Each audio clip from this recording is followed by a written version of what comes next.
Hello बच्चों। आज इस वीडियो में हम इरोडोप के क्वेश्चन नंबर 1.264 को डिस्कस करेंगे। जैसे कि आप लोग कभी साइकिल चलाते होंगे तो एक प्लेन सरफेस से जा रहे हैं, अचानक से आपका एक इंक्लाइन सरफेस आ रहा है। अब कि आपकी स्पीड अगर ज़्यादा होगी तो क्या होता है कि आपका जो साइकिल होती है वो एक जंप मारती है। ओके, तो इसी फंडे पे बेस ये क्वेश्चन है।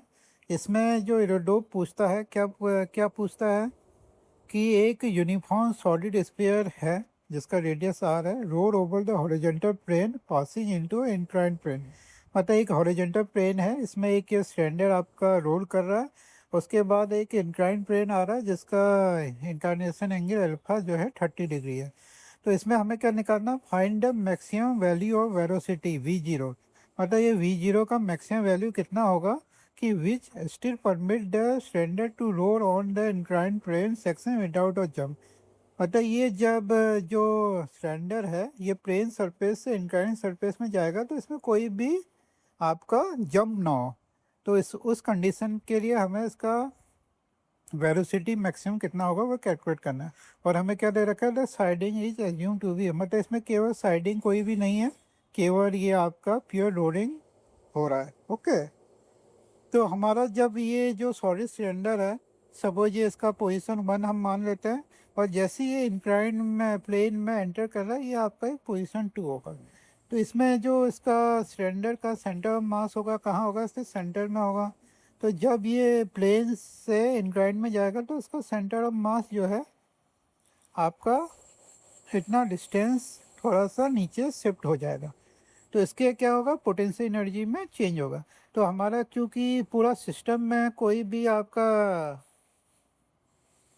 जो एनर्जी है मतलब कहीं भी आपका एनर्जी लॉस नहीं हो रहा, तो कंजर्वेशन ऑफ एनर्जी थ्योरम से अगर जो हमारा पोजीशन 1 है उसमें जो पोटेंशियल एनर्जी और काइनेटिक एनर्जी हो गया, और ऐसी पोजीशन 2 में जैसी जब इंक्लाइंड प्लेन में एंटर कर रहा है तो जो हमारा टोटल एनर्जी होगा दोनों का वैल्यू क्या होगा, सेम होगा। तो इस दोनों का वैल्यू सेम होने से हमारा ये जो v0 स्क्वायर जो का equal to 4/3 GR cos alpha -1 plus V square, ये इक्वेशन हमें मिल रहा है। ओके, तो इसमें आपका v0 का इस पे हमें निकालना है। तो इसमें हमें g का वैल्यू हमें पता है, r का वैल्यू पता है, अल्फा हमें पता है, v का वैल्यू हमें निकालना पड़ेगा। ओके, तो ये जो हमारा जैसे कोई भी सिलेंडर इसमें रोलिंग कर रहा है, तो ये जो हमारा सिलेंडर का जिस पॉइंट में आपका ये सरफेस को टच कर रहा है उस वो आपका इंस्टेंटेनियस एक्सिस ऑफ रोटेशन होता है। तो अगर हम जैसे ही ये इंक्लाइन प्लेन में एंटर करेगा तो ये जो पॉइंट होगा वो पॉइंट है, ये भी आपका इस सर्कल का क्या होगा, इनका स्टेनर एक्सेस ऑफ रोटेशन होगा।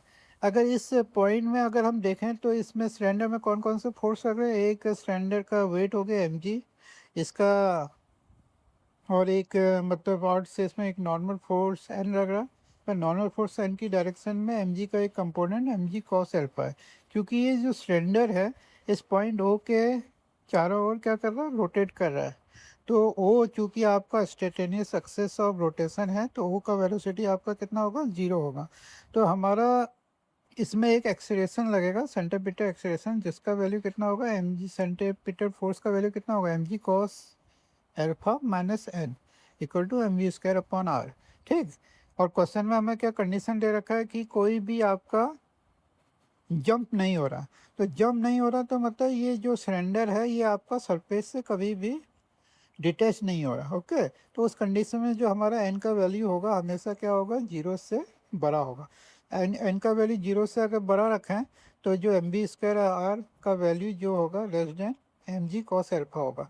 तो यहाँ से v² less than gr cos alpha आपका इक्वेशन नंबर 4 हमें मिला। तो इक्वेशन नंबर 3 और इक्वेशन नंबर 4 का रख के हमारा जो वेलोसिटी v0 है उसका वैल्यू हम निकाल सकते हैं। इसमें हमें g का वैल्यू पता है, r का वैल्यू 15 सेंटीमीटर है, अल्फा का वैल्यू 30 डिग्री है। इस वैल्यू को पुटअप करके हमारा मैक्सिमम वेलोसिटी ऑफ v0 हम कैलकुलेट कर सकते हैं।